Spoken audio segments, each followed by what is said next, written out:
Sanchez Ronaldin, tawag ng gurong si Mr. Ruel. Present, anang tinawag. Santos Madeline. Present, ma'am. Tumunghay sa listahan ng guro. Why were you absent yesterday? Bago pa nakasagot ng tinatanong ay sumingit na si Claudia Andrade. Basa ang panty niya. Bago naman siya nasaway ng guro, may isa pang sumingit. Pastar na naman si Cordapia. Stop that! Saway ng guro. Ngunit kasabay niyon na lumipad ang pencil case ni Cody, lumanding sa mukha ni Ross di mayuga. Ouch! Ma'am, ipadala sa detention. Bayolente. Reklamo ni Ross. Stop that! Gusto niyo ba ipadala ko kayo pare-pareho sa principal's office? Anang guro at tiningnan si Cody na nasa unahang hanay. Who told you to speak while I'm talking, Miss Andrade? Lumabing lang siya. At bakit pink ang medyas mo? Pahabol na tanong nito. Wala na po ako medyas, kaya ito na lang ang sinuot ko. Hindi naman po ito pink dati. Nahawaan lang ng mga dekolor. Bobo kasi la bandera namin. Katwira niya. Palalampasin ko yan ngayon. Pero sa susunod, hindi na pa pwede ang ganyan. Baka makita ka ng prinsipal. Ako pang mapagalitan. Yes, ma'am. Tugon niya. Si Ross naman ang binalingan ng guro. Ikaw naman, Mr. Class President, tigilan mo ng pagpatol dito kay Claudia. Umasim ang mukha ni Cody. Kahit pinagalitan si Ross, parang siya pa rin ang sinisisi. Parang nakiusap pa ang guro na unawain na lang siya. Sumagot si Ross.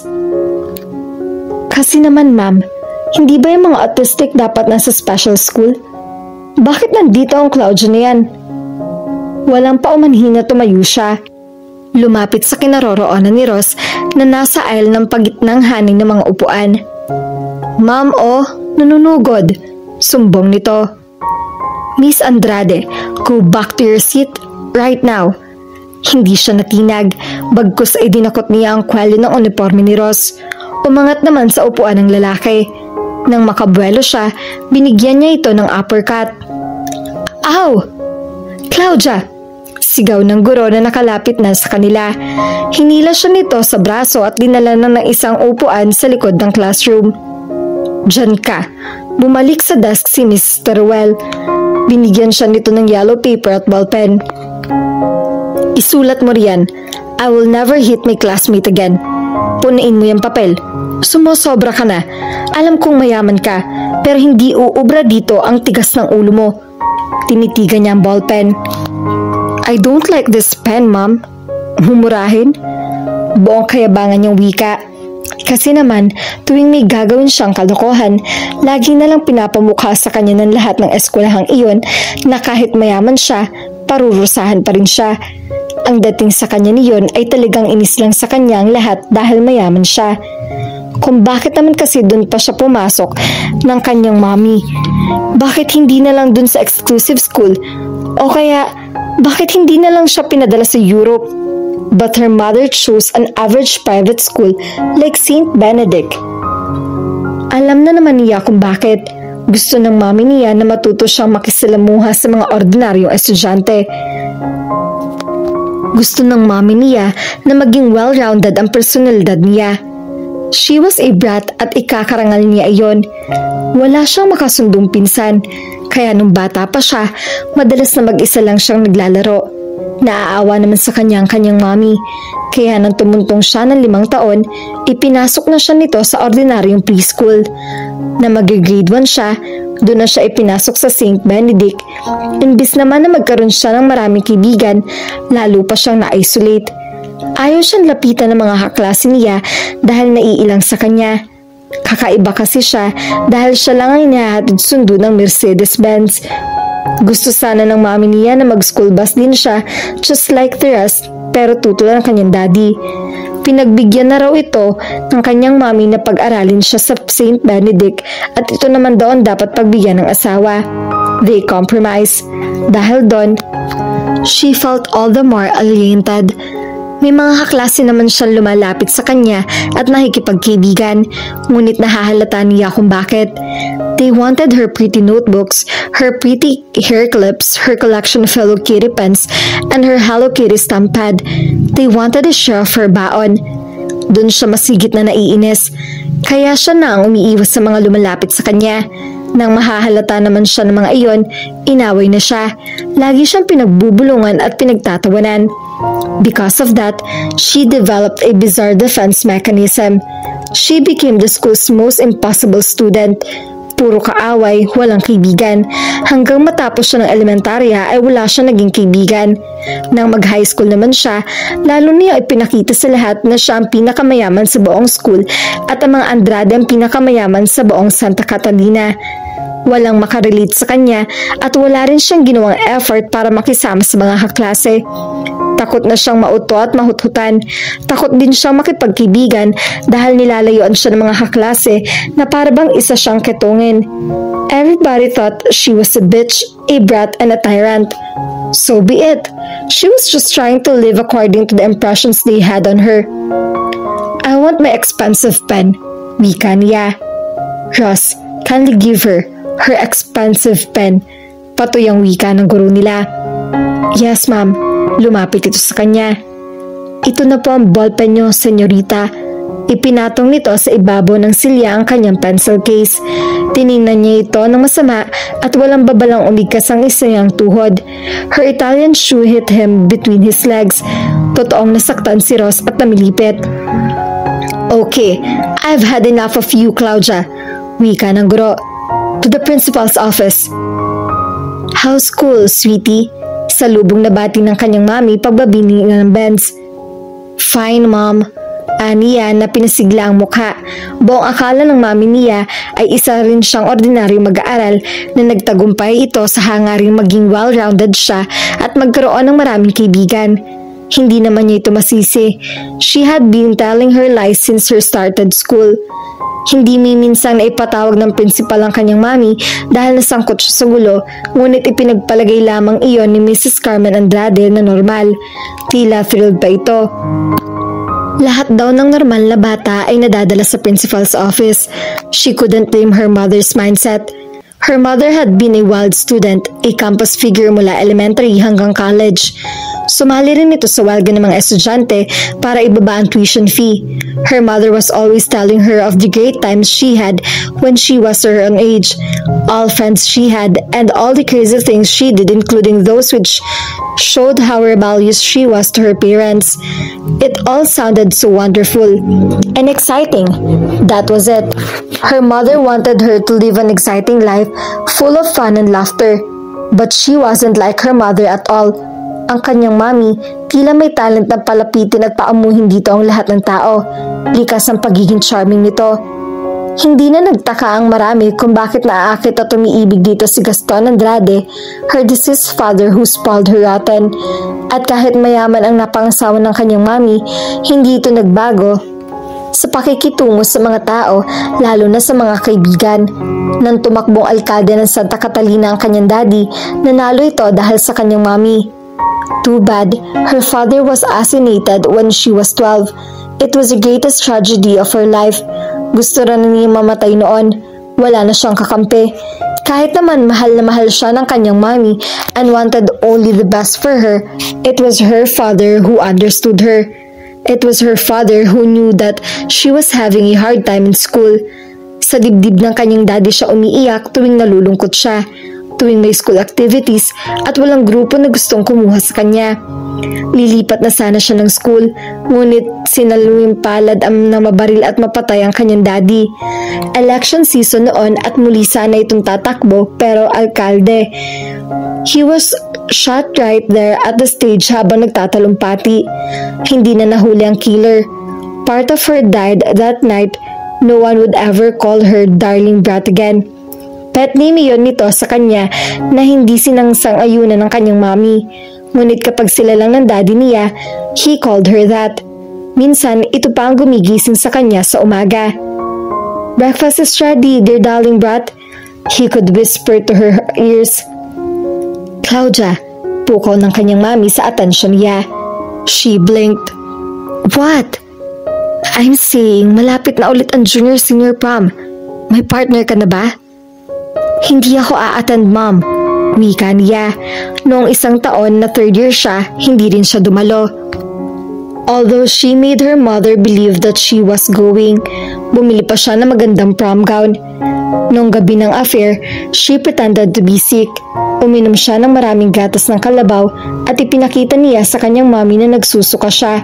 Iyon ay dahil sinundot niya ng daliri ang lalamunan niya. Maya't mayari ng takbo niya sa banyo para ipakita ang siraan siya niya. Her mother decided not to send her to the prom. Kunwari tinawagan niyang escort niya para sabihang huwag na siyang puntahan dahil may sakit siya. Hanggang ng mga sandaling iyon, walang ideya ang kanyang mommy na gawa-gawa lamang niyang lahat ng iyon. Bakit siya dadalo sa prom? Wala naman nakitangkang man lang na mag-offer na maging escort niya. Isa pa, tiyak na walang makikipagsayaw sa kanya. Magmumukha siyang wallflower na lanta. But that night, she knew she could not fake another illness. Bakit naman? Ang prom ang pinaka-exciting affair kapag high school. Alam mo ba, twice akong kinoronahan na prom princess. Tiyak, ikaw rin, dahil nagmana ka sa akin. We'll buy the most beautiful gown, Cloud. Ayoko umatid, ma'am. Wika niya. Hindi naman maganda ang prom ngayon. Badoy ang organizer. Maraming classmate ko ang hindi dadalo. Instead, nagplano na lang kami mag-disco. Disco? Di ba mas exciting yon? Tapos we're going to gate crash sa prom night and we'll be wearing ragged outfit. Sounds cool, komento nito. Saan naman kayo magdi-disco? Sa Starville Resort, may disco doon kapag gabi. Naririnig lang niya iyon sa mga kaklase, ngunit hindi pa niya napupuntahan iyon. Pasasamahan kita kay Nestor. Ang tinutukoy niya ay ang driver. Mabuti na yung may bantay ka pa rin. Baka kasi masyado namang wild ang mga kaibigan mo. Hindi mo kasi pinapupunta dito ang mga kakilala ko. Nahihiya sila, ma'am, kasi mahirap lang sila. Nagkibit balikat ito. Totoo namang ibang mahirap ay talagang intimidated sa mayayaman. Halika na sa loob. Sabayan mo mag-merienda ang lolo mo. Inakbayan pa siya nito. Kinagabihan, kinuha niya mula sa ilalim ng matres ang kanyang most important possession, her diary. Dumapa siya sa kama at nagsimulang magsulat doon. Dear Diary, I was sent to principal's office because of Ross. Inasaran naman niya ako kanina. I have to fight back kasi kung hindi, baka mahalata niya na crush ko siya. I can't afford to let him know. Tiyak na pagtatawanan ako ng lahat. Hindi ko naman sana gustong sumabat kanina kay Mr. Ruel. Kaso, mainit na ang ulo ko. Kasi, I heard during the flag ceremony na nililigawan ni Ross si Hanley. Hindi naman niya masyadong maganda. Ang liit-liit pa. Maputi lang. Kasi naglalagay ng chinchansu sa mukha. Whatever that is. Hindi sila bagay ni Ross. Pero nakinig ko na gusto niyang siya ang maging escort ni Hanley sa prom. Masasaktan lang ako. Pero sabi ni Mami nung isang araw, ang mga lalaki raw, kapag laging inaasar ang isang babae, ibig sabihin may crush ito sa girl. Sana may crush din sa akin si Ross. Binuklat niya ang isang pahina at sa blankong papel ay isinulat niya ang salitang flames. Sa ibaba niyon ay ang pangalan ni Rusty Mayuga. Napangiti siya nang matapos ekisan ng mga letrang magkakatulad sa kanilang pangalan at bilangin iyon. Ang total ay tumapat sa L ng flames. Ang ibig sabihin nun, love. Isinara niya ang diary at umayos ng higa upang mag-ilusyon. Third year high school niya naging kaklase si Ross. Unang kita pa lang niya rito, kakaiba na ang nararamdaman niya. He wasn't anything like the boys in school. He possessed some kind of authority over the other, and how right she was. Nang magbobotohan para sa mga officers ng kaklase, umanimos ang desisyon ng lahat. Si Ross ang nanalong presidente. She didn't raise her hand though, and no one noticed. Ross was assuming and funny with eyelashes any girl would die for. They were long, thick, and curly, but his squarish jaw and strong-looking chin saved him from looking like a girl, not to mention his height and build. At 16, Ross looked older because he was taller and bigger than most boys who were lanky and awkward. Ross reminded her of her father. Maybe he should run for president of the country someday, if only he would stop calling her Cordapia. Hindi niya namalaya na nahulog ang diary niya. Bumagsak iyon sa ibabaw ng mga nakakalat niyang notebooks at libro sa sahig kung saan siya gumagawa ng mga assignments. Class, wika sa kanila ni Mr. Well. Malapit na ang final counting, pero pangatlo pa rin si Maricar. Tukay nito sa class muse na kakandidata sa popularity contest ng school. Mag-isip nga kayo ng magandang paraan para makapag-restart ng pera para manalong kandidata natin. Kay Claudia nakatingin ang lahat. Sinalubong niya ang tingin nito. Wala siyang balak mag-ambag kahit 5 sa fundraising. Alam niyang hinihintay nito ang magbigay na siya ng pera. All she had to do was tell her mother about the popularity contest. She didn't tell her mother. Bakit niya gugustuhin manalo ang kaklaseng si Maricar, gayong isa yon sa mga umaawi sa kanya at isa rin sa mga crushes daw ni Ross. Nagulat siya nang biglang magsalita si Ross. Ma'am, may naisip ako. Total, ubos na lahat ng mga basyo ng bote sa bahay namin. Naibenta na lahat. Iba naman ang gagawin nating gimmick. Okay, let's hear it. Ani Mr. Well na kung umasta sa tingin ni Claudia ay may crush din kay Ross. Magdaos tayo ng bidding, ma'am. Ani to. Bidding? Kumunot ang noo ni Mr. Well. Bidding, yung pinakamataas ang bid, siyang panalo. Ano naman ang makukuha ng highest bidder? Lahat sa klaseng iyon ay mukhang interesado sa panukala nito. Yours truly, ma'am. Yumuko pa si Ross in the fashion of gallant knight. Napatawa ng bahagya si Mr. Well. You? What exactly do you have in mind, Ross?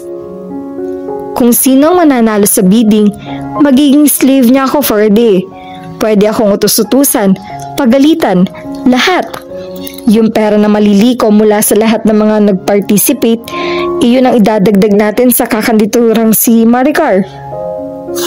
Sige ma'am, pumahig na kayo. Chorus sa mga klase nila.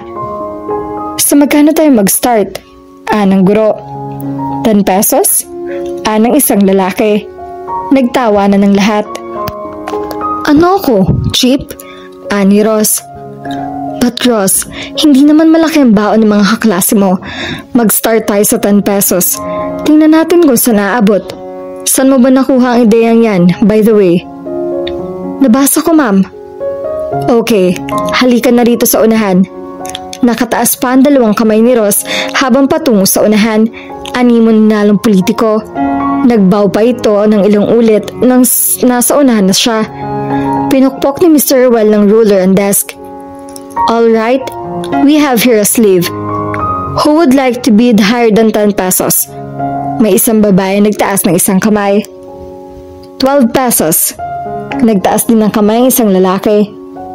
15 ma'am, akin na yan. Nagtawanan sila. 15 pesos? Anang guro. Meron pa ba? Nagtaas na kamay ang isang kaklase nilang bading. 25. Huling tawad. Magbid pa kayo, utang na loob. Sabat ni Ross na umani na naman ang halakhakan. Alright, sasali ako. Wika ni Mr. Well. 50 pesos para may pagawa ko sa'yo yung mga sirang bookshelves sa library. Ang daya ni ma'am. Angal ng mga estudyante. Hindi na nakatiis si Claudia. Hindi lang siya nagtaas ng kamay, tumindig pa. Yes, Claudia? Ani Mr. Well na nasa magandang mood na. 5,000 pesos, ma'am. Saad niya, walang nakapagsalita. 5,000 pesos? Try to top that. Hamon pa niya. Wala na ngang nagtaas ng kamay. Nagpasya na si Mr. Well. Alright, take your slave, Miss Andrade. Then she addressed the class. How much have we accumulated? Ang treasurer ng klase sumagot. 10, 12, 15, 25, and 50, and 5,000. 5,112, ma'am. That's good. Muli siya nitong kanausap. When can we have the 5,000, Claudia? Tomorrow. I'll give you the check. Ani ang animoy siguradong sigurado sa sarili. Hindi mahahalata ng mga klase na kinakabahan siya. Anong gagawin niya kay Ross? But the thought that they would be together the whole day compensated for her nervousness. Kakamot-kamot naman ang ulo si Ross. Bakit ba naisuggest ko pa yun? Nakalimutan ko na may Donya nga pala tayong classmate. Shut up, saway niya agad. You're my slave. You will not speak or act against me. She's right, Ross, sabi ni Mr. Well. Sorry, Your Highness. Nagbow pa ito sa kanya. Alright, sit here beside me. Utos nito. Bilang pakisama at pagsunod sa napagkasunduan, pinalipat muna ni Mr. Well ang katabi niya sa lugar ni Ross. Naupo ito sa tabi niya. May pag-uutos pa po kayo, kamahalan? Hindi niya ito pinansin. Sa halip ay hinubad niya mga sapatos. She handed them to him. Polish them. Pakintabin mo ang gusto. Use your shirt. Namangha ang lahat. Don't you think that's too much, Claudia? Ani Mr. Well. No, I don't. He's my slave. I want him to polish my shoes right now. I move for him to be excused. Anya. Okay lang ako, ma'am. Kayang-kaya ko to. Wika naman ni Ross. Pagkway hinubad ang uniform. Hindi naman nakaangal si Mr. Well. Tila takot na bawiin niya ang 5,000 pesos. Just don't make him do something dangerous, Claudia. Ibang usapan niyon. Huwag mo siyang isusubo sa kapahamakan. Babala nito sa kanya. Too late for rules, ma'am. Anya. I'm warning you, Claudia. Tumingin ito kay Ross. Kapag sa palagay mo ay mapapahama ka, don't obey her. Yes, ma'am. Thank you. Kinuskos na nito ang uniforme ang mga sapatos ni Claudia. Inumpusahan naman ni Mr. Well ang leksyon. Ngunit distracted naman ng mga estudyante dahil sa nangyari. Tinawag na lang nito ang class secretary at inutusang magsulat sa blackboard para kopyahin na lang nila ang lecture para sa araw na iyon. Ikopya mo muna ako ng lecture, Ross. Maya-maya mo na yung tapusin. Utos niya para sa mga itong alipin. Masusunod, kamahalan. Gusto niyo bang subuan ko pa kayo, kamahalan? Tanong ni Ross sa kanya. Nasa kantin sila. Kakatapos lamang nitong ibaba ang baked macaroni at sagot gulaman ni Claudia. Stop mocking me, saway niya. Alipin nga niya ito, pero parang siyang pinagtatawanan ng lahat. Kumalat na sa buong populasyon ng seniors ang nangyari. Kaya lahat ay nag-aabang kay Claudia at sa kanyang alipin. May papabili ka pa? Tanong nito. No, nothing. Kumain ka na riyan. Salamat po, Your Highness. He grinned at her. It would have melted her heart if the one student stopped laughing and ogling at them like they were some kind of a comedy show. Nairita na siya ng tuluyan. Why couldn't they just leave them alone? Her, most especially, and let her have him for herself. Si Ross naman ay tila lalong ini-encourage ang ibang estudyante na pagtawanan siya. Wala ba talaga ito sa pagtingin sa kanya kahit kakitingin lang? She knew the answer when she glanced at him again. Nagta-thumbs up signal ito sa mga kaibigan na nasa kantin din. Alright, I have enough. Tinulak niya ang baked macaroni at tumindig. Follow me, Ross.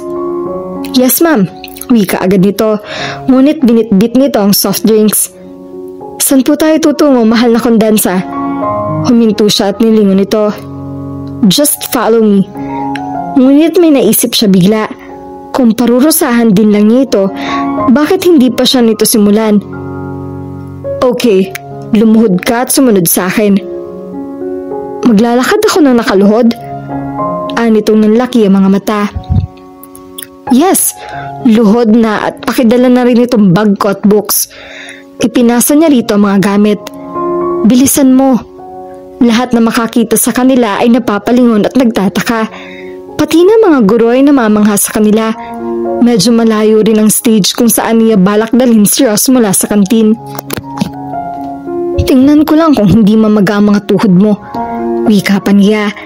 Para siyang may kasunod na aso. Kulang na lang ay may kadena. At bakit nga ba hindi niya ito lagyan ng kadena sa leeg? Huminto siya. Maghintay ka riyan. I'll be back. Tinakbo niya ang practical art shop. Anong kailangan mo, Neng? Tanong ng matandang practical arts teacher. Kailangan ko po ng tali. Pinapakuha ni Mr. Well. Binigyan na nga siya nito ng tali. Nylon cord na katulad ng mga panalis sa tandang. Napangiti siya nang makitang nakaluhod pa rin si Ross na pinag-iiwanan niya rito. Anong gagawin mo? Kabado nitong tanong. Ang alam ko, lahat ng sleeve may tali. She looped the cord around his neck. Isusumbong kita kay ma'am. Sobra ka na. Tell that to the Marines. Hindi naman masyadong mahigpit ang pagkakatali niya. Nais lang niyang ipakita sa lahat na alipan niya ito. Hinilan niya ang tali, saka ipinagpatuloy ang paglalakad. Pagdating nila sa stage sa gitna ng paaralan, pinaakyat niya doon si Ross na nakaluhod pa rin. Diyan ka hanggang mamayang uwian. May klase pa tayo. Your excuse, Ross. Wika niya at naghanap ng pwedeng pagtalian ng dulo ng cord. Isang sirang desk ang nakita niya. Inakyat niya iyon at sa paan niyon ibinuhol ang tali. Baka gusto mo rin kumahol ako. Patuyang wika nito. Sure, kung hindi ka mapapagod. Kinuha niya mga gamit ito. See you, tata. Nasa kaligitnaan ng leksyon sa advanced algebra ang klase ni na Claudia nang pumasok sa room si Ross. Kasunod ang kanilang principal. Automatic na binati ito ng buong klase. I want an explanation for this, Mr. Well. Wika agad ng principal dito. Hawak nito ang cord na ipinatali niya kay Ross. Ma'am, napagkaisahan ng mga bata na. Nagpaliwanag si Mr. Well. But surely, hindi maganda ang ginawa ng estudyante mo. This young man belongs to the classroom. You could have ordered him to clean the room instead. But I didn't win the bidding. But you're the advisor of this class. Dapat kaya mong hawakan ng mga estudyante mo. Ayoko nang maulit to. Go back to your seat, young man. Utos ng principal. Ngit-ngit na ngit-ngit si Claudia. Iyon siguro mga kakampi ni Ross ang nagsumbong sa principal. Nagsalita siya na makalabas na ang punong guro. He's still my slave, ma'am. I want him to sit beside me. Okay, just don't ask him to do foolish things. Ako ang napapahamak sa kalokohan mo. Pumayag ako sa ganito in the spirit of fun and smartmanship. Pinepersonal mo naman. Sermon nito. Katabi na ulit niya si Ross. Nang tawagin siya ng guro para mag-solve ng problem sa blackboard, ang lalaki ang inutusan niya para gawin iyon. Hindi makaangal si Mr. Well. At gusto ko habang nagsasolve ka riyan, sumayaw ka rin at kumanta. Alright, sigaw ng mga kaklase niya. Anong kanta? Tanong nito na sa tingin niya ay malapit ng mapingon. Pearly shells? Wika niya. Hindi ko memorize yon. Angal nito. Sinong niloloko mo? Alam niyang memorize nito iyon dahil lagi niyang naririnig na kinakanta nito iyon at ng mga kabarkada sa tuwing makikita si Christine. Ang pinakaboba nilang kaklase nung third year. Nalipat na iyon sa mababang section. Pearly shells sa tukso ng mga ito sa kaklase dahil minsan tinanong ng kanilang advisor last year kung anong una nitong ginagawa sa umaga. Sumagot ito na nagbabrush daw ng kanyang pearly shells. The poor girl had always associated the whole or the world pearl with it. Simula noon ay lagi nang kinakantahan si Christine ng mapang-asar na voice ng pearly shells. Sige na, Rose, udyok ng isang kaklaseng lalaki. He was obviously pissed off. He didn't hide it. Kinuha nito ang chalk sa ilalim ng pisara. Nang isulat nito ang unang letra ng problem ay nabali ang chalk. Sige na, kumanta na at sumayaw. Utos pa ni Claudia. He stepped sideways. Pinakaimbot ang balakang in the manner ng mga hula dancers. Palakpakan ng mga kaklase nila. Galingan mo, kulang ka sa kembot.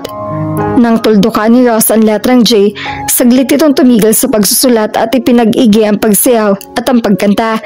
Dahil lalaki ito, naninigas sa mga daliri nito na tila pinipilit nitong palambutin. That moment, she fell in love with him.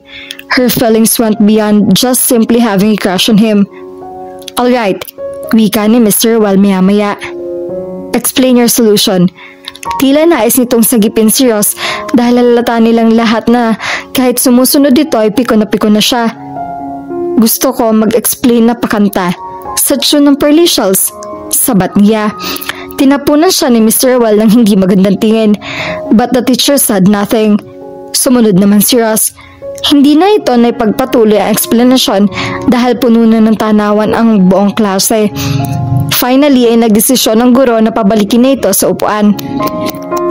Pagbalik nito sa tabi niya, tinitigan siya nito ng matalim. Lagot ka sa akin bukas, Cordapia. Banta nito. Hindi man lang siya nagligalig. Kung ano man ang binabalak nito sa kanya para makagante, nakahanda na siya dahil sanay na sanay naman siyang pang-aasar nito sa kanya. Ngumiti lang siya. Pagdating ng uwian, nagpresenta si Ross na ito na magdadala ng mga gamit niya. Alipin mo pa rin ako hanggat hindi tayo nakakalabas ng school, wika nito. Okay, she handed him her bags and books at umuna naglakad in the manner of a princess with her entourage of slaves. Nang makaupo na siya sa backseat ng Mercedes-Benz ay saka inabot sa kanya ni Ross ang kanyang mga gamit. Ingat po kayo, senyorita. Patuya na wika pa nito at tinalikuran siya. That night, she was in a near panic at gustong-gusto na niyang mag-hysteria. Her diary was missing. Here, wika ng kanyang mommy nang iabot nito sa kanya ang checkeng nagkakahalaga ng 5,000 pesos. Pakisabi sa advisor nyo, pasensya na kamo. Siya naman kasi, ngayon lang nagsabi kung kailan malapit na ang final counting. Sana'y noon pa para nakahingi rin ako ng tulong sa mga kaibigan ko. Hindi sinabi ni Claudia rito ang tungkol sa bidding. Sinabi lang niya na humihingi ng tulong ang kanilang klase para manalo ang kanilang kandidata sa popularity contest. May gusto pa siyang itanong dito, ngunit hindi niya masabi. She just stared at her, looking for signs. Kulang pa ba, Claudia? Anito. Umiling siya. Wala na, mami. Tutuloy na ako. Mabigat ang mga hakbang na lumabas siya. Sumakay na siya sa naghihintay ng Benz. Malakas ang kutob niya na ang kanyang mami ang kumuha ng kanyang diary. Minsan kasi ay nahahalata niya na parang nagtataka ito sa kanya. Ni isa sa mga sinasabi niyang kaibigan ay walang tumatawag sa kanila. Sometimes, she would just pretend to be talking to one of them on the phone. She could sense that her mother was curious. Minsan ay nahuli niya ito na binubuklat ang diary niya. Mabuti na lang, she entered her room in time. Naagaw niya rito ang diary. Paano kung hindi nawala ang kuryosidad ng kanyang mommy at ngayon ay binasa ang kanyang diary? Her mother would learn the truth. Kaawaan siya nito, bagay na hindi niya gusto mangyari. Kaya nga siya nagpapakasiga sa school dahil ayaw niyang magmukhang kawawa. Hindi naman niya ito makompronta dahil natatakot din siyang malaman na alam na nito ang totoo. Sana hindi na lang siya nagtago ng diary. Sana itinago niyang mabuti iyon. Sana, maraming sana. Okay, nandito na tayo. Pag-a-announce ng chopper nila. Noon lang niya na-realize na pahinto na sila sa labas ng gate ng St. Benedict. Baka medyo maantala ang mga mamamayang Hapon. Inuutusan ako ng lolo mo. Hihintayin mo na lang ako, pero huwag kang lalabas ng school. Ako ang susundo sa'yo. Huwag kang sasama sa iba. Oho, wika niya. Hinintay niya na maipagbukas siya ng pinto. Mabigat pa rin ang mga hakbang niya nang pumasok sa eskwelahan. She felt kind of funny. She was nervous gayong wala namang test or recitation na naghihintay sa kanya. Besides, those things didn't make her worry. Dahil marahil sa pagkawala ng kanyang diary, kaya gano'n na lang ang nervyos niya. Hindi naman biro ang matuklasan ng lahat ng kanyang sikreto. And the worst that could happen was for her mother to discover what were inside it. Naghahanda na para sa flag ceremony ang mga estudyante ng St. Benedict. Tumuloy muna siya sa kanilang classroom. Naabutan pa niya roon si Mr. Ruel. Ibinigay niya rito ang tseke. Kitang-kita naman niya na tuwang-tuwa ito. Sabay na tayong bumaba, Claudia. Nito, malambing ito sa kanya. That should lessen her feeling of apprehension, but it didn't.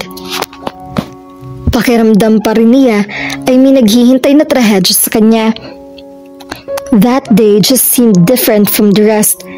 Parang gusto niyang umuwi dahil sabi ng marami kapag daw may masamang kutob, malamang ay mayroong nga mangyayaring masama. Ganon daw ang nararamdaman ng mami niya nung araw bago mabaril ang kanyang daddy. Her mother had been restless and nervous. Kagaya ng nararamdaman niya, baka may nangyari sa bahay nila. Humugot siya ng isang buntong hininga. Magpapa-excuse siya mamaya kay Mr. Ruel at tatawag siya sa kanila. Pumesto siya sa lugar niya sa Hanay, ni hindi niya magawang sumabay sa pambansang awit. Dagdag pa sa alalahanin niya ang kakaibang trato sa kanya ni Ross. Dati, umaga pa lang, inaalas ka na siya nito. Now, he was withdrawn. Tahimik din. Ni hindi siya nito pinapansin kahit wala siya sa linya. Gayong masikaliit-liit ang bagay na ginagawa niya ay pinapansin nito. Pagbalik nila sa classroom, nag-announce ng surprise quiz si Mr. Ruel. Nakahinga siya ng maluwag. Maybe that surprise quiz was what was causing her uneasiness. Ngunit nang matapos iyon, she still felt there was an axe about to fall. Ngunit natapos ang pang-umagang klase ay wala namang kakaibang nangyari. Pagdating ng lunchtime, hindi agad siya tumuloy sa kantin. Bagkus ay sa faculty room, nakitawag siya roon. Maid nila ang nakausap niya at wala rin namang nangyari. May mga bisita ang lolo niya at ang mami naman niya ay nasa munisipyo bilang representative ng grupo ng mga disabled na kababaihan na humihingi ng tulong sa lokal na pamahalaan. Her mother was active in those kinds of things. Their household seemed normal, so everything must just be on her mind, brought about by the disappearance of her diary. Bening, aniya sa maid. Kapag naglinis ka ng room ko, pakihanap na rin yung notebook na kulay pink na plastic ang cover. Hello Kitty yon. Huwag mong bubuklatin, pakilagay na lang sa closet ko. Bili niya. Pagpasok ni Claudia sa kantin, katakatakang masyadong maraming tao roon. Halos buong populasyon yata ng St. Benedict ay naroroon. Walang bakanting mesa. That was odd, dahil yung iba naman niyang schoolmates ay sa mga kainan sa labas kumakain. Ang iba naman ay umuuwi. Bakit narito yata silang lahat ngayon? Hindi lang yon ang nakapagtataka. She could see that everyone was busy about something. A piece of paper to be exact. Nandito na siya, announce ng isang mag-aaral na lalaki. Lahat ay tumingin sa entrada ng kantin kung saan siya naroroon. Isang babae ang lumapit sa kanya. Kaklase niya noong second year high school at hindi niya matandaan ang pangalan. Isang papel ang ibinigay nito sa kanya. Photocopy yon ng original. Nanginginig ang kamay na tiningnan niya ang nakasulat sa papel. It looks so damned familiar. Why not? It was a page from her diary. Everyone had a copy of it. Dear diary, today Ross had a haircut. It looked good on him. He looked much more handsome. Oh, he's so gorgeous. Too bad he doesn't seem to notice me. He notices me alright, pero yung lahat na mali ang pinapansin niya. Lagi na lang niya akong inaasar. Hindi ko tuloy malaman kung bakit. Hindi ko rin malaman kung bakit crush na crush ko siya. My day is not complete kapag absent siya. Kahit pang-aasar lang ang ginagawa niya sa akin, okay lang. Basta't nakikita ko siya araw-araw. He's only the reason I come to school. Okay na sana ang araw dahil nahuli ko si Ross na nakatitig sa akin. I felt hopefully and happy. Pero nung PE namin kanina, narinig ko na pinag-uusapan ni na Myla si Ross. Seryoso raw ito kay Honeylit.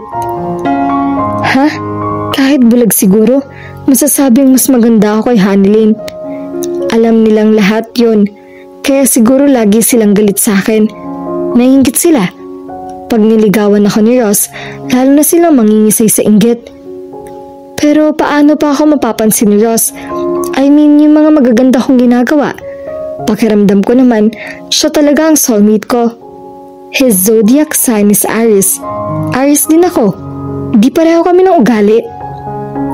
Iyon ang pahinang ipina-photocopy ng kung sino at ipinamudmod sa mga estudyante ng St. Benedict.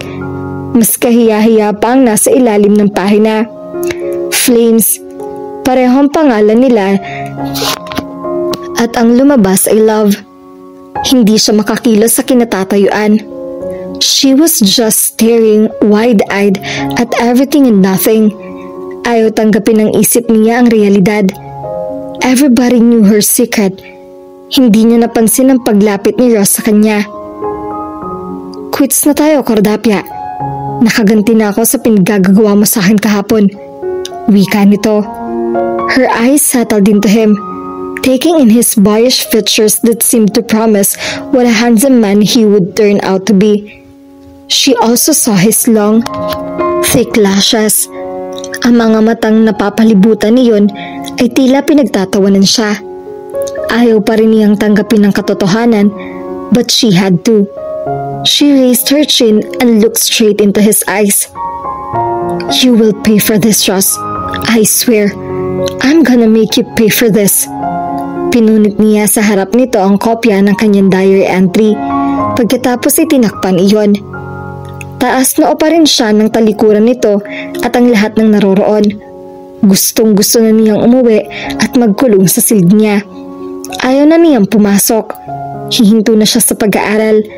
Pupunta na lang siya sa kumbento. Anong mukhang ihaharap niya sa lahat? Lagi niyang inaaway si Ross. Pero ang totoo pala ay crush niya ito. Nai-imagine niya na siya ang magiging paksa ng lahat ng usapan at tawanan sa magaganap sa St. Benedict. Pinakamalakas pa siguro ang tawa ni Ross. She wiped away a tear and looked up. The sky was bright and clear. It was supposed to be a nice day. Daddy, kunin mo na ako rito, please. Hiling niya. Nang hindi na makayanan ang sama ng loob, tumakbo siya sa pinakamalapit na comfort room. Nagkulong siya sa isang cubicle at saka umiyak ng umiyak. Kapag may naririnig siyang pumapasok, pinipigil niya ang pagsigok, pagsinghot at pagsinga. Wala pa rin siyang balak ipaalam sa iba na umiiyak siya. Hindi pala ang mami niya ang kumuha ng diary niya. For some reason, nadala niya yun sa school. At kaya marahil nagpresenta si Ross na ito ang magbitbit ng bag niya nung nagdaang araw ay para nakawin ang diary niya. Natandaan din niya na iniwan niya ito sa ilalim ng isang puno nung kumuha siya ng lubid. Pinakailaman tiyak nito ang bag niya at nakita doon ang diary. Saka nagplanong nakawin yon. Ipinahiya siya nito. The only boy in school she adored secretly. Nagplano na siya magsabi sa kanyang mami na ilipat na lang siya ng school o kaya naman ay ipadala siya sa States. Sa poder ng kapatid nito, kahit saan, basta hindi doon sa Santa Catalina. Hindi na siya papasok, uuwi na siya. Kaya naman niyang umuwi kahit walang sundo. Isinukbit niya ang bag sa balikat. Lalabas na sana siya nang maramdaman niyang may pumasok sa comfort room. Nagtatawa na ng mga iyon. Nabusesan pa niya mga ito. Si Maricar, Thermius at si Sandra, ang best friend nito. Eh di pahiya siya ngayon. Yabang kasi. Akala mo kung sino porke mayaman. Ewan ko lang kung makapagyabang pa siya ngayon. Ewan ko lang kung makahirit pa siya. Tinig ni Maricar iyon. Oo nga, ibang klase talaga si Ross, no? Sabi niya, tuturuan daw niya ng leksyon si Senyorita Cordapia. Akala ko naman, hindi niya kaya. Yun pala, may niluluto siya. Kawawa naman si Cordapia, pero buti nga sa kanya. Buti nga. Dinig pa niya na nag-appear ang dalawa. Pagkarinig niya sa palitan ng usapan, she changed her mind about dropping school. She was going to stay. Ipapakita niya sa lahat na hindi siya apektado sa ginawa ni Ross. Hindi niya ibibigay ang inaasahan ng lahat. Haharapin niya mga kaklase at kamag-aral na nakabasa ng kanyang diary.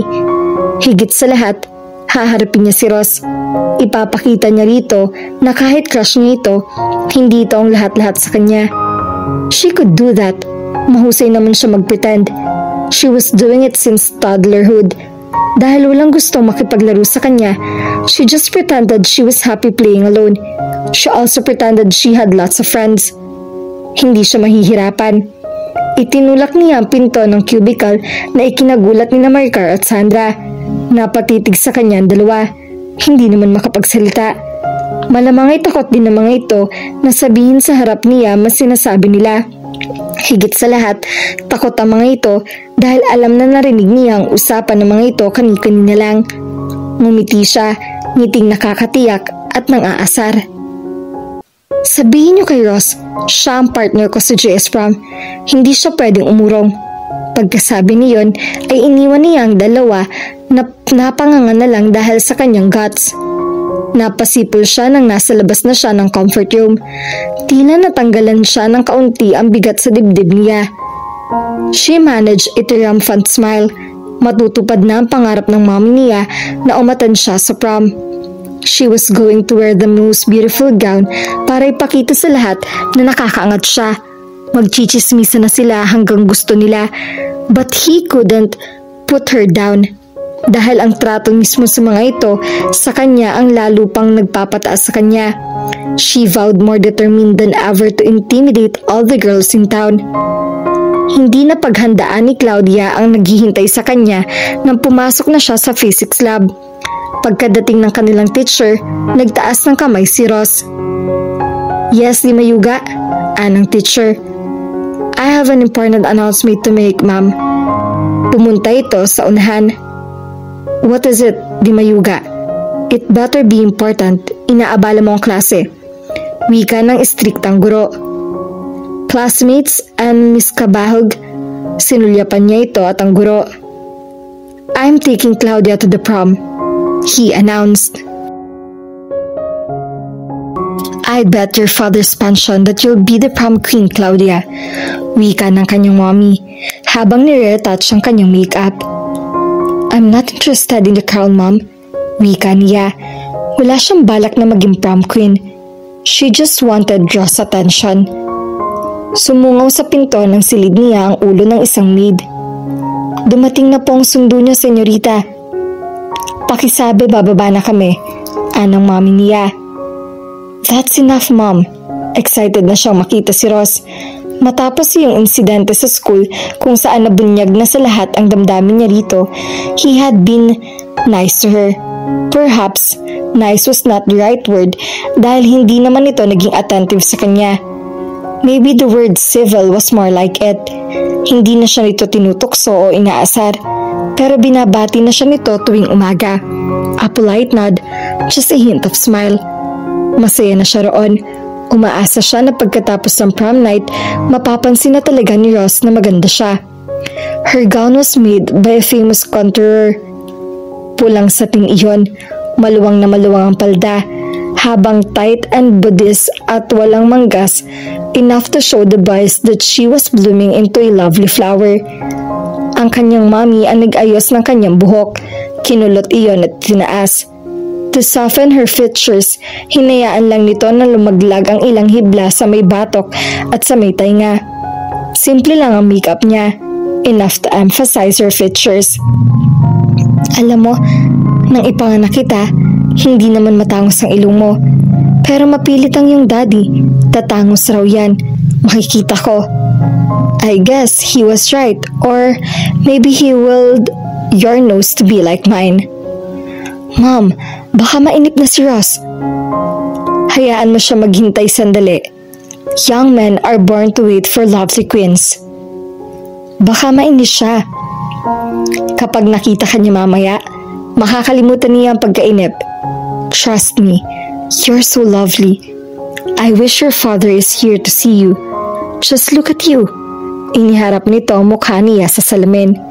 Hindi rin naman siya makapaniwala na siya nga ang nasa reflection niyon. She looked older, more sophisticated. Dahil sa ginawa ng mami niya sa kanyang mga labi, lalong lumitaw ang hugis niyon. Like Cupid's bow on her heart-shaped face. Hindi siya nito nilagyan ng bangs para raw makita ng lahat ang kanyang widow's peak, the same widow's peak that gave her the mom and moniker Wednesday Addams sa school. Pero ngayon, that feature made her face more interesting. Iyong mga tendrils sa may tainga niya ang nagpalambot sa kanyang almost chiseled features. See? Wika ng mami niya. Thanks, Mom, but we have to get downstairs na. Dinampot niya ang pulang pouch bag. Tila nararamdaman ni Ross na pababa na siya. Kaya bago pa siya makarating sa ibaba, ay nakatingala na ito sa kanya. She could see he was odd. He had not learned to be poker-faced yet. Umaawang na ang bibig nito. Hi, Ross. Bati niya. Meet my mom. Mom, he's Ross. Maghilo na kinamayan at binati ng kanyang mami si Ross. Kumusta ka, iho? Ikaw pala naglakas ng loob na iyain sa prom ang anak ko. Magandang gabi ho. Bati naman ito. Nalingunan ng kanyang mami na palapit sa kanila ang kanyang lolo. Oh, Dad! Meet Ross. He's the courageous young man who's taking Claudia to the prom. We met. Kanina pa kami nag-uusap. Apo pala siya ni Rosario. Wika ng lolo Harding niya. Kaya nga po Rosario ang pinangalan sa akin. Biro ni Ross. Sinong Rosario, Dad? Tanong ng mami niya. Kaibigan ni Corcordia. Tukoy ng lolo Harding na yumaon nitong esposa na pangalan ni Claudia. Ma'am, lolo tuloy na kami ni Ross. Paalam niya. May sasakyan ka bang dala, iho? Kung hindi mo man nasasamain ang tanong ko. Gagamitin niyo ang Benz, sabat ni Lolo Harding sa sinabi ng mami niya. May sasakyan po akong dala. Wala naman ho akong balak na paglakarin si Claudia hanggang school. Sa school din ni Daraos ang prom sa auditorium. Ganun ba? Sige, mag-ingat kayo. Hinagkan siya ng kanyang mami sa pisngi at muli nitong kinamayan si Ross. Pasensya ka na sa sasakyan ko, Claudia. Alam kong hindi ka sanay dito, pero mas masagwa naman kung sa tricycle kita isasakay. Wika ni Ross. Inalalayan siya nitong maupo sa front seat ng owner-type jeep. He even gathered the skirt of her gown at maingat na isiniksik sa loob ng sasakyan upang hindi nga naman lilipad-lipad iyon habang nasa daan sila. Hindi naman ako naghahanap ng magarbong kotse. Okay na to sa akin. Wika niya. Tiningin siya nito na parabang hindi naniniwala sa kanya. What's wrong with him? Tanong niya sa isip. Bakit kailangan na lang na sa tuwi na ay ungkatin na nito na siya ay mayaman at ito'y ordinaryong tao lamang? Ngunit ayaw niyang sirain ng gabi sa pakikipag-away dito. Marunong ka pala magmaneho? Oo, ako kasi ang panganay. Kailangan ko matuto para may driver ang inay ko. Pasensya ka na kung medyo mabahaw ang sasakyan. Pinagkargahan kasi ito ng baboy kanina. May babuyan kayo? Maliit lang. Hindi kagaya ng sa lolo mo. Sa inyo nga kami bumibili ng biik. Sa feed mill nyo. Sa feed mill nga naman kami kumukuha ng mga pagkain. Bakit parang galit ka? Natural lang naman na sa feed mill kayo kumukuha ng pagkain ng mga baboy. Ang alam ko, mura ang feeds namin at saka may quality. Nagpapautang din si Lola sa mga backyard farmer. Sa inyo nga galing ang puhunan namin. Wika nito. Hindi naman masama yun. Nagbabayad naman siguro kayo. Aniya. Siyempre, pinipilit namin magbayad sa oras para hindi naman nakakahiya. Tila galit pa rin ang wika nito. Bumuntong hininga siya. Hindi ko naman kasalanan na mayaman kami eh. Pero for the first time since he sat behind the wheel, Ross looked at her. He said nothing though. Hindi ko rin naman ginusto na maging mayaman. Sabi mo lang yan, mas lalong hindi mo gugustuhin na maging mahirap. Gugustuhin ko maging mahirap kung dahil doon ay hindi mo na ako aawayin. He shrugged. Nasa iyo naman kaya ka inaaway sa school. Hindi ka marunong makisama. Hindi ka marunong makiayon. Maganda ka naman sana kaso masyado ka mataas kung umasta. Kung gusto mo ng kaibigan, dapat kalimutan mo muna na marami kayong pera. Kailangan kong baguhin ang sarili ko. Ganon? Hindi yata tama yun. You should accept me for what I am. Hindi naman kami masamang tao na... Kaso nga, yung what you are, iyon ang mahirap abutin. Hindi ko alam kung ano. Wala. Iniliko nito ang sasakyan at ilang saglit pa ay nasa labas na sila ng St. Benedict. Puno na rin ng sasakyan ang labas ng school. Naghahanap ng paradahan si Ross. Ilang metro mula sa gate. Inalalayan siya nito pababa ng sasakyan. Ang ilang dadalo sa prom na nakakakita sa kanila ay hindi may tago ang paghanga sa kanya at sa kanyang gown. Hindi ba mukha na naman akong driver pagkasama mo? You look nice naman. Wika niya. Nakasuot ito ng itim na slacks. Ang itim na sapatos nito ay iyon ding pumpasok niya sa school. Tila hiniram lang nito ang itim na jacket dahil medyo malaki iyon. Sa ilalim niyon ay great na shirt. His style was a mixture of red, gray, and blue. Salamat. Tara na sa loob. He placed a hand on her elbow. Pakiramdam niya ay wala ng pagkakataon o pangyayari na magdudulot sa kanya ng ibayong kaligayahan tulad ng sandaling iyon. It was the happiest night of her life. Part of her dream had already come true. Escort niya sa prom night si Ross. Kahit crepe paper lang at Chinese lanterns lang ang disenyo ng auditorium, para sa kanya ay iyon ang pinakamagandang tanawin sa buong mundo. Valentine's Day rin kaya puno ng maliliit na puso ang paligid. Doon tayo, yaya nito sa kanya. Nakatingin sa grupo ni Maricar, nakagrupo rin ng mga kabarkada ni Ross. Dito na lang ako. Aniyan ang tinutukoy ay iyong isang bakanting mesa na malapit sa may exit sign. Anong gagawin mo riyan? Hindi naman ako gusto na makakasama na si Maricar. Kaya nga kasama mo ko Hinigpatan nito ang hawak sa braso niya at iginiya siya palapit sa grupo. Kitang-kita agad niyang umismid si Maricar. Pagkatapos ay bumulong kay Sandra. Ngunit naging maluwang ang ngiti nito paglapit nila sa kinaroroonan nito. Hi Ross, Happy Valentine's Day. Ang cute mo ani Maricar. San ka nang hiram ng pamburol?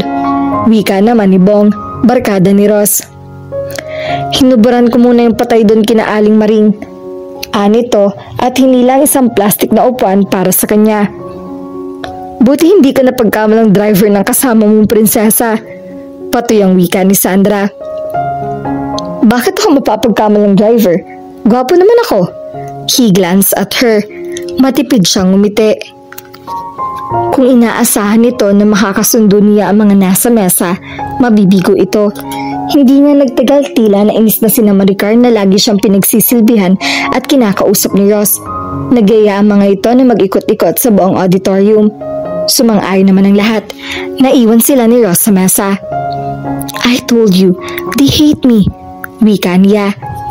Kasi naman, hindi ka man lang umiti riyan. Paninisi pa nito. Paano kung ngingiti? Malayo pa lang ako nakaismid na sila. Ganon talaga sa una. Sana ipakita mo na desidido ka makisama sa kanila. Ewan ko sa'yo, I'm gonna get myself a cocktail. Tumayo siya. Ako na lang, presenta nito. Lumapit ito sa buffet table, ngunit nakipagkwentuhan muna sa mga kaibigan na nakita roon. Nakipagtawanan. 5 minutes ang lumipas bago ito bumalik sa mesa nila. Para sa kanya ay napakatagal na niyon dahil nag-iisa siya at mukhang tanga kung wala si Ross na kausap sa kanya. Somehow, her expensive gown didn't mean a thing. Her carefully made up face didn't score a thing. wala pa rin gustong pumansin sa kanya. Nang magsimula na ang sayawan, si Ross din ang nakipagsayaw sa kanya. Not that Claudia wanted another voice. Kaya lang, halatang halata na outsider siya. She had never felt more alienated. Sorry, bulong nito sa kanya. Nasa dance floor sila at bahagya lang gumagalaw sa saliw ng isang popular na love song. For what? Sa ginawa ko nun, hindi na sana kita ipinahiya. Alam naman niya kung anong tinutukoy nito. Hindi naman ako napahiya, tanggi niya. Okay lang yun. Totoo ba lahat na nakasulat doon? He asked. Tila huminto sa pagtibok ang puso niya. What was he driving at? At tama bang pag-asa ang nakikita niya sa mga mata nito? But for the life of her, hindi niya masabi ang totoo. It's a diary. Sometimes I just get carried away and tend to exaggerate it. He remained quiet. Ross, where's my diary? Tanong niya. Tinapon ko, if you don't mind. Napamulagat na lang siya. He could throw her diary away, ngunit hindi naman niya magawang magalit dito. I don't mind. Wika na lang niya sa mahinang tinig. Natapos ang love song at napalitan iyon ng dance tune. Nagsigawan at nagpalakpakan ng mga estudyante at nagdigsaan sa dance floor. Hindi pa niya naranasan kung paano mag-disco. That's why she felt awkward dancing to a fast beat. Ross guided her, showed her the steps. Nakalimutan na niya ang mga hindi pumapansin sa kanya. She was starting to enjoy the music. Hindi naman magtatagal palilibutan sila ng mga kabarkada ni Ross at ilang babae. She knew it was because of Ross, not her. May isa pang babae na pilit na sumisingit sa kanya para mawalan siya ng kapareha. Isa namang kaibigan din ni Ross ang lumapit sa may dalang bote ng beer. Kinalog iyon ng kinalog habang sumasayaw. Nagsisigawan ang lahat. Hindi naman niya alam kung bakit nagsisigawan at nagtitilian ng mga babae. Huli na ng mamalayan niya. Tinanggalan ng tansa ng bote. Dahil kinalog iyon, sumirit ang bula. Nagtakbuhan ng mga babae, pati na rin siya. Ngunit siya ang pakay ng mga may hawak ng bote. Kinalog pa iyon lalo at itinapat sa kanya. Nagpalakpakan ng lahat. Sa pagkagilas niya, kasali si Ross sa mga humahalakhak at nakikipag-give me high five sa mga kaibigan. Oh God! Her gown was ruined. Everybody was laughing at her. It was too much for her. Lumapit siya sa arkiladong mobile disco. Stop that music! Sigaw niya. Pinatay naman iyon ang lalaking nagbuhos sa kanya ng beer. Matapos niya itong titigan ng masama, ay walang pakundangan niya itong sinampal. Shit! Dinig niyang wika ni Ross. Tarantadong babae ito ah! Wika naman ang sinampal niya na akmang sasapakin din siya, ngunit nabigilan nito ni Ross. Huwag mo nang patulan pare, wika nito. Kung di lang kita kaibigan pare, uuwi ang babae niya na bitbit ang panga niya. Why don't you try to it? Asshole, hamon pa niya. Shut up Claudia, saway ni Ross. Hindi niya matanggap na ang kaibigan pa ang kinampihan ni Ross, gayong ito na ang nanguna sa lahat ng gulo. How dare you? Tili niya. Tumakbo siya palabas ng auditorium. Nakaupo siya sa isang bench nang malapit na sa kanya si Ross. Sinira mo ng pag-asa mo na mapalapit sa kanila, sa lahat. Pinatunayan mo lang na kanina kung gaano ka kamaldita. Nakakunot ang noon ni Claudia. What are you trying to say? Ako na nga ang nabastos, ako pang sisisihin mo? Hindi mo ba naiintindihan? Hindi ka nila binastos. Sinusubukan lang nilang sport mo. Napahiya pa tuloy ako dahil iginiit ko sa kanila na mabait ka naman, na marunong kang tatanggap ng biro. That wasn't a joke. Sigaw niya. Alam ba ninyo kung magkano ang gown ko? Sa sinabi niya ay tila lalong napika si Ross. Kung mas importante siya ang gown mo kaysa sa mga tao, pues huwag ka nang umasa na magkakaroon ka ng kaibigan. Sinusubukan ka lang nila. Kung hindi ka napikon, tatanggapin ka na nila sa grupo. Palalampasin na nila lahat na atraso mo sa kanila. Nakiusap ako sa kanila na bigyan ka ng pagkakataon. Lalo naman siyang naawa sa sarili. Ang lagay pala ipinagmamakaawa siya nito. Ipinanghihingi ng limos, atensyon at pangunawa. I hate you, Ross. I really hate you. I love you too, Claudia. Wika nito pagkatapos itinalikuran niya. Tulala si Claudia sa narinig at dahil talagang hindi niya inaasahan iyon, may bahagi ng isip niya nagsasabing nagkamali siya ng dinig or else bakit bigla siyang tinalikuran ni Ross. Pero tahimik naman ang paligid, hindi dinig sa kinaroroonan niya ang tugtog sa auditorium. Imposible nagkamali lamang siya ng dinig. Ross, wait! But it was too late, nawala na ito sa paningin niya. Gayunpaman, naglaho na rin ang initial shock at agam-agam sa kanyang dibdib. Hindi niya napigilan ng mapangiti. He loved her. Iyon ang importante. Hindi na siya bumalik sa auditorium at maghihintay na lang siya sa labas. Total sa party hindi naman niya masusolo si Ross. Sinita siya ng gwardya nang palabas na siya. Hindi pwede lumabas, miss. Hindi pa tapos ang GS prom. Nandito ng sundo ko. Doon.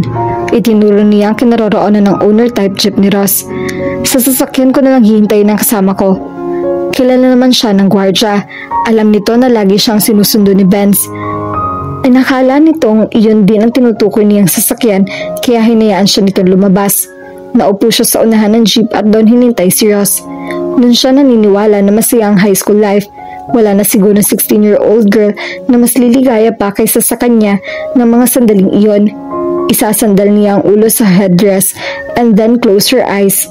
She pictured all the happy times she has and Ross would share sa nalalabi pang school days. Kung saan magkokolehiyo si Ross, doon din siya papasok para hindi na sila magkahiwalay pa. May 30 minutos na siyang naghihintay roon nang marinig niya naglalabasan ng ilang estudyante at nag-iingay. Medyo kinabahan siya dahil alam niyang isa si Ross sa mga lumabas. Hindi pa rin siya sigurado sa sasabihin niya rito. Ang gusto lang niya magkaroon sila ng pagkakataong magkasaramilan. Maybe he would kiss her. Napangiti siya. Iyon naman ang dapat mangyari sa dalawang nagmamahalan. Maybe Ross would drive around town first before driving her home. Yayayaan niya ito sa tabing dagat. Lagi niya naririnig na iyon ang favorite spot ng mga lovers. Gusto niyang pumunta roon. Sige siya sa pangarap ng gising na ay kaya naman magulat siya nang bigla nagsalita si Ross sa tabi niya. Akala ko umuwi ka na. Wika nito. Gusto niyang madismaya, but she was too happy to dwell on the fact that he didn't look like a love-struck Romeo. Imbes si para itong iritado, medyo nalanghap din niya ang beer sa hininga nito. Bawal yon, ngunit tiyak na may nagpuslit niyon. Paano ako makakauwi? Wala naman akong sasakyan. Wika niya. Isang barkada naman ni Ross ang lumapit sa kanila. Kinausap ito. Kinatshot na raw tayo pupunta, mas okay raw doon. O sige, susunod na ako. Umikot sa owner jeep si Ross at sumampa sa driver's seat. Binuhay nito ang makina ng sasakyan at naghintay ng ilang saglit bago paandarin yon. Gusto mo bang sumama? Doon na tayo tutuloy sa barkada ko. Tanong nito. Baka buhusan na naman nila ako ng beer. Huwag ka nang pumunta doon, Ross. Mamasyal na lang tayo sa tabing dagat. Ang sulyap na ipinukol nito sa kanya ay yaong sa hindi makapaniwala. Sa tabing dagat? Anong gagawin natin doon? Mamamasyal, hindi ba maganda ron? Bahagya itong tumawa. Pugad yun ng mga drug addicts. Baka gusto mo magkasunduhan doon. Kung ayaw mo sumama sa akin, ihahatid na sa inyo. Now, she was really disappointed, ngunit ayaw pa rin niyang sumuko. He said he loved her. She was holding on to that. Di sa ibang lugar na lang tayo mamasyal. Mag-iinuman lang naman kayo doon. Baka malasing ka pa at ma-accident. Pinipigilan mo ba ako makisama sa mga hibigan ko? Ganun? Kung hindi mo sila makasundo at kayang pakisamahan, pues bahala ka sa buhay mo. Ihahatid na kita sa inyo. Walang 15 minutos ay nasa labas na sila nang matayog nilang gate. Hindi siya inalalayan ni Ross na bumaba. Salamat na lang. Good night. Wika niya, hindi may tago ang sama ng loob. Bakit ganun ang buhay niya? One moment she was happy. Ngunit agad din naglaho. Why couldn't she be happy for a long time? Night. Matabang na wika nito. Gayunpaman ay hinintay nitong may magbukas ng gate bago paandarin ng sasakyan. Pagpasok niya kinabukasan, wala pa rin nakita si Claudia na indikasyon mula kay Ross na magpapatunay sa sinabi nito sa kanya noong prom night.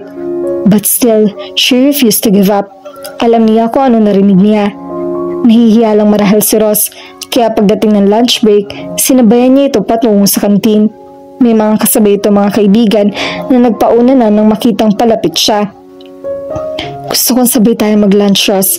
May dala akong chicken barbecue, niluto ni Mommy. Tikman mo. He just shrugged, ngunit hindi naman siya inunahan sa paglalakad. Rice na lang ang in-order mo, at saka soft drinks. Wika niya rito nang makaupo na sila. Iniwan siya nito para kumuha ng order. Anong gusto mo? Fry or wing? Tanong naman niya pagbalik nito. Ikaw, ano bang gusto mo? He asked back. Sa'yo na lang tay, mas gusto kong pakpak eh. Maingat niya inilapit sa plato nito ang hita ng manok. Masarap yan, secret recipe ni Mommy. May isa namang kaibigan ni Ross ang lumapit sa kanila. Buti ka pa Ross, ang sarap ng ulam mo. Ako, galunggong lang. Pahingi, ani Jason, ang komikero sa kanilang klase. Hati tayo, o pumiraso ka na riyan, ani Ross. Inilapit pa nito ang manok sa plato ng kaibigan. She felt offended. Bakit ipamamigay ni Ross ang bigay niya? Pinilit niya ang mami niya na mag-barbecue ng manok dahil gusto niyang bigyan si Ross. Tapos ipamamigay lang nito? That's Ross, wika niya kay Jason. Hindi ko yan pinaluto sa mami ko para sa'yo. Ganun na lang ang tanim ng tingin niya na ibinigay sa kanya ni Ross. Pagkatapos ay binalingan si Jason. Dun tayo sa kabilang message eh. Iwan mo na yung manok na yan at baka sumakit pa siya natin. Hati na lang tayo sa galunggong. Tumayo ito at binitbit ang plato. Dahil doon hindi na rin siya nakakain. Ibinalik niya sa lunchbox ang manok. Isinilid sa dala niyang bag at lumabas na siya ng kantin. Have I done something wrong? Ng mga sumunod na araw, maski kapansin-pansin na iniiwasan siya ni Ross, kahit anong papansin ng gawin ni Claudia ay walang epekto rito. Wala nang laman ang bago niyang diary kundi ang sama ng loob kay Ross. Why did he say he loves me if he doesn't give a damn about me? Paulit-ulit niyang binabalikan sa isip ang tagpong iyon. Pilit niyang hinahanapan ng senyales na nagsisinungaling lamang si Ross. There was none. Hindi niya kayang limutin ang anyo nito habang sinasabi iyon. He looked as tough he was about to cry. Na kaya para lang buong buhay nito ang kapalit ng katagang iyon. Kaya naman pinilit pa rin niyang binibigyan ng dahilan ng pag-iwas ni Ross. Panahon ng final exams, siguro ay mas nais nitong pagbutihin ang pag-review upang makakuha ng mataas na average. She heard that he was applying for a scholarship. Pinagtitiisan na lang niya na snub-snubin ito at lampas-lampasan hanggang matapos ang final exams. Maging siya ay naging excited sa nalalapit na graduation. Nagpaplano mag-outing ang buong klase, ngunit mukhang malabo na makasama siya. Nagpaplano mga yon ngunit parang hindi siya kasali. At dahil graduation na lang ang hinihintay nila, mas aktibo at mas masipag pumasok ang mga estudyante dahil wala na silang ginagawa. No more assignments, recitations, quizzes, and projects. Bawat estudyante ay nasa magandang mood. Kasali na si Ross. Ngunit tuwing tatangkain niya itong lapitan, parang umaasim ang mukha nito. Nang dumating ang huling araw ng school, nagdesisyon na siya. Hindi siya gaanong pinatulog na desisyong iyon. Ngunit alam niyang hindi siya matatahimik kung hindi niya makakausap si Ross. She had to talk to him. Bago siya tumuloy sa St. Benedict ng umagang iyon, inutusan niya ang family driver nila na idaan siya sa isang gift shop. Ibinili niya ng malaking teddy bear si Ross. Sa leeg niyon ay may nakasabit na gift tag na sinulatan niyang "From the only one you love, signed Claudia." Dahil dumaan pa siya sa gift shop, mag-uumpisa ng flag ceremony pagdating niya sa school.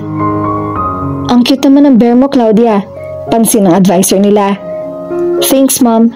Aniya ay tuloy-tuloy na sa hanay kung saan naroroon si Ross. Tila hanawlaan na nito ang gagawin niya, kaya tipong nasiwa na kaagad. For you, Ross, I want to talk to you today. Ross had no choice kundi hawakan ng teddy bear dahil isinalpak na iyon sa dibdib nito, saka pumasok sa lugar niya. Agad namang inusyosa ng mga kaklase nila ang teddy bear. Tinukso ng mga ito si Ross, tinapik sa balikat at sa pisngi. Mayroon pang nagsabi ng, "Ayan, may kayakap ka na sa gabi, Ross." Obviously, Ross didn't like that, and she wondered what she was wrong with the teddy bear. Kahit nag-uumpisa na ang pag-awit ng lupang hinirang, hindi pa rin matigil ang mga klase nila sa pang-aasar kay Ross. Pagkatapos naman ng flag ceremony, hinabol siya nito. Hindi ko matatanggap to, sa'yo na lang. Pinasa nito sa kanya ang bear. I bought that for you. Nilampasan sila ng mga klase na patungo sa classroom. Ano ngayon? Hindi ko buhat to sa'yo. At bakit ganito ang pagkakasulat? Tukoy nito sa gift tag. Nauutal pa ito. Akala tuloy ng lahat, girlfriend kita. Gusto mo ba talaga akong ipahiya sa lahat? Pilit pa rin niyang itinaas ang noo kahit gustong-gusto na niyang itago sa loob ang uniform. Wala akong intensyon na ipahiya ka. I wanted to give you something para pasalamatan ka for taking me to the prom. Ngayon ko yung bibigay sa'yo dahil hindi naman ako na-attend sa graduation. Baka hindi na tayo magkita. Tila nagbago naman ang timpla ni Ross. Saan ka pupunta? Ba't hindi ka magmamarcha? Pupunta kami ni Mom sa States. Dadalawin namin yung kapatid niya na naroroon.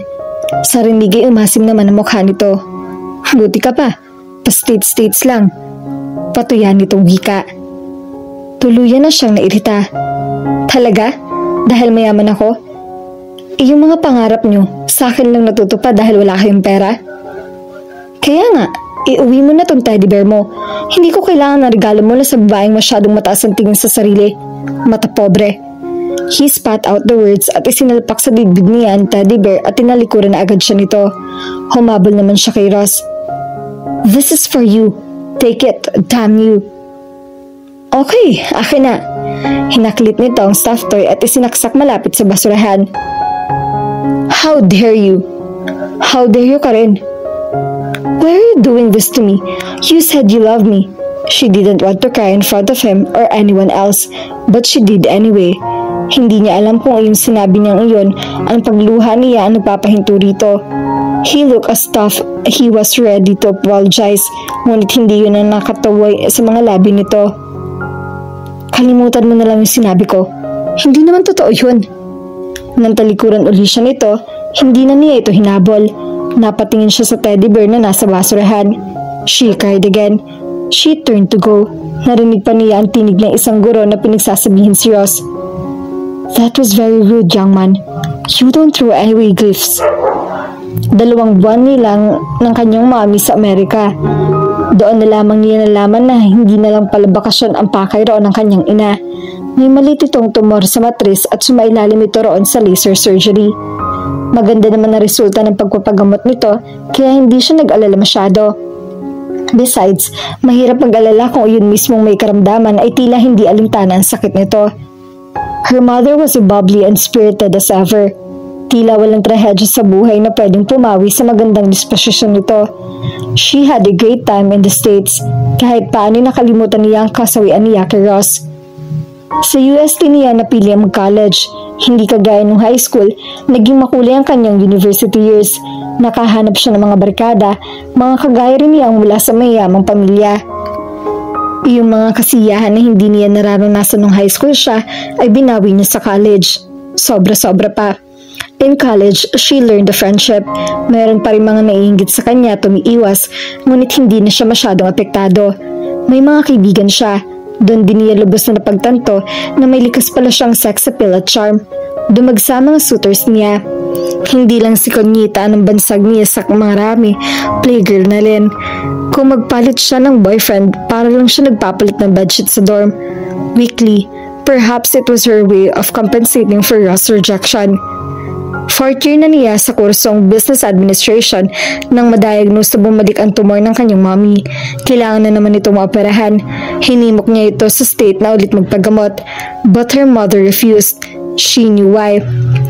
Nalulugi na ang kanilang poultry and piggery. Nagsulputan ng kompetisyon sa kanilang feed milling business. Iyon namang baby dress factory kung saan malaki ang share ng kanyang lolo ay dumanas na rin pagkalugi. Bukod pa roon ay nagwalga mga tauhan nito. Ang real estate was down. Matanda ng lolo niya. Ayon na rin sa kanyang mommy, naloko ito ng mga kasosyo sa negosyo at ang responsibilidad ng pagkakatakbo ng kaubuhayan ay naatang sa kanyang ina. Dahil sa mga sunod-sunod na problema, nag-aggravate ang kadamdaman nito. Ngunit pilit pa rin itong gino-ignora iyon. Her mother really believed na kung hindi papansin ang karamdaman, it would just go away. But it didn't. It was too late. Nang mamatay ang kanyang mommy, she didn't cry that much though dahil nasa ospital pa lang ito at nakaratay na ihanda niya ang sarili. Let me go, Claudia. I'm tired, wika ng kanyang ina. She did let her go. That night, she passed away. She knew it was what her mother wanted, kaya hindi niya yun masyadong dinamdam. Ang luha niya ay naubos na nung nakaratay na sa ospital. But she missed her a lot. Kaya lalo siyang nalulong sa barkada. Hindi siya nakagraduate dahil puro lakwat siya at inintupag niya. Isa pa, nawala na siyang interes sa pag-aaral. She just wanted to have fun and that she did.